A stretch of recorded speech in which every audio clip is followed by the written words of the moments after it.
ഇതിൻ്റെ ഇടയ്ക്ക് എന്താ പരിപാടി? വാഷ് ചെയ്യ്, ആ ഗ്ലാസ് എല്ലാം വാഷ് ചെയ്യ്. കണ്ടോ, ഭാവിയിലെ എൻ്റെ മരുമോൾക്ക് പണി കുറയ്ക്കുന്നു.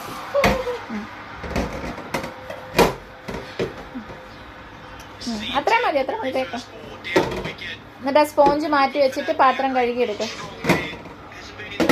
പൈപ്പ് ഓൺ ചെയ്ത് കഴുകിയെടുക്കും.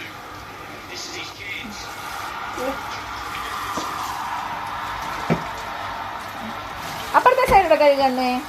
സോപ്പിന് യൂസ് ചെയ്യണ്ട. പാത്രം മറ്റേ സൈഡിലെ സോപ്പും കൂടെ കളാം. എന്നിട്ട് നമ്മുടെ ഈ പാത്രം തിരിച്ചു വിടും. അവിടുത്തെ സോപ്പ് കൂടെ കളഞ്ഞോ? ഓക്കെ, ഗിവ് മീ ദാറ്റ് പാത്രം. ഓക്കെ, ഇനി ഇത് കഴുകും. അത് ഗ്ലാസ് ഒക്കെ കഴുകും. കണ്ടു വടിയടാ എൻ്റെ കൊച്ചിനെ. പിന്നെ നീ കഴുകും. ഇല്ല, പൈപ്പ് ഓഫ് ചെയ്തിട്ട് പാത്രം കഴുകും, വെള്ളം കളഞ്ഞിട്ട്. ഇനി ആ സ്പോഞ്ചിട്ട് പാത്രം തേക്ക്. മതി, വെള്ളം ഓൺ ചെയ്യണ്ട.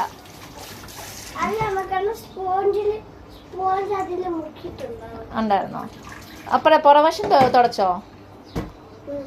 ശരിക്ക് കഴുകുക. സ്പോഞ്ചിട്ട് പാത്രത്തെ ഉരച്ച് കഴുകുക.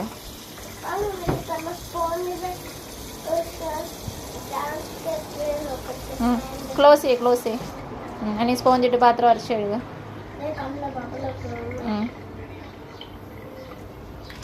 മതി, സ്പോഞ്ച് കഴുകുക. പാത്രം കഴുകുക.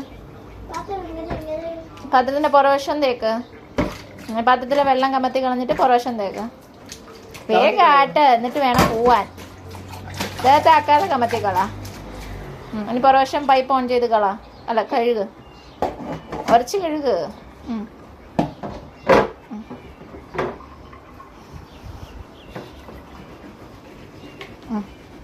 Good boy.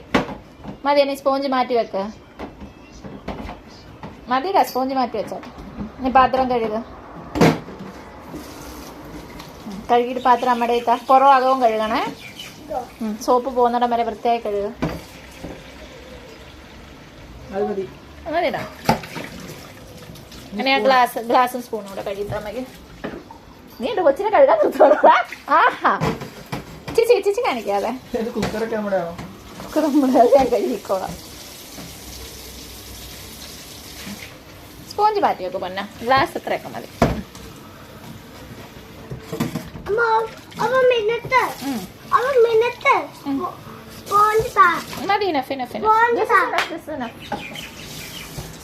സ്പൂണൊക്കെ എത്ര മതി?